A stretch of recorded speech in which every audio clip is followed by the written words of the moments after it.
Vous dites bravo Madame Borne, vous avez changé d'avis, c'est formidable. Alors, on est assez étonné quand même, pour tout vous dire, on est assez étonné de ce revirement, puisque quand même, vous l'avez rappelé, elle a fait quand même, elle était au pouvoir et donc c'est elle qui a imposé cette réforme et de façon la plus antidémocratique possible, puisqu'elle a utilisé le 49.3. Elle a même battu tous les records d'utilisation du 49.3. Totalement. Et elle n'a pas du tout écouté les millions de travailleurs et travailleuses qui étaient dans la rue et en grève pendant des semaines.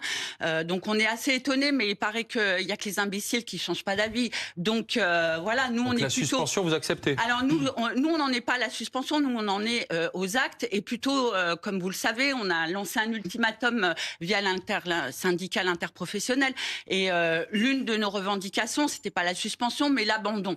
Bon, et là moi je suis encore un peu étonnée, c'est pour refuser cette suspension ou cet abandon, ce qui est mis en avant, c'est la question du coût.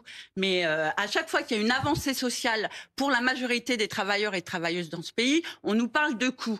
Mais personne vient nous parler du coût des politiques fiscales qui ont été mises en place depuis l'arrivée d'Emmanuel Macron, du coût des exonérations de cotisations patronales qui ont un impact sur le financement de la sécurité sociale et donc sur le financement des retraites. C'est quand même, c'est pas nous qui le disons, c'est inscrit dans le projet de loi de finances de la sécurité sociale de François Bayrou et avant lui de Michel Barnier. Et on voit ces exonérations de cotisations patronales, c'est 91 milliards d'euros. Il y a aussi une réalité.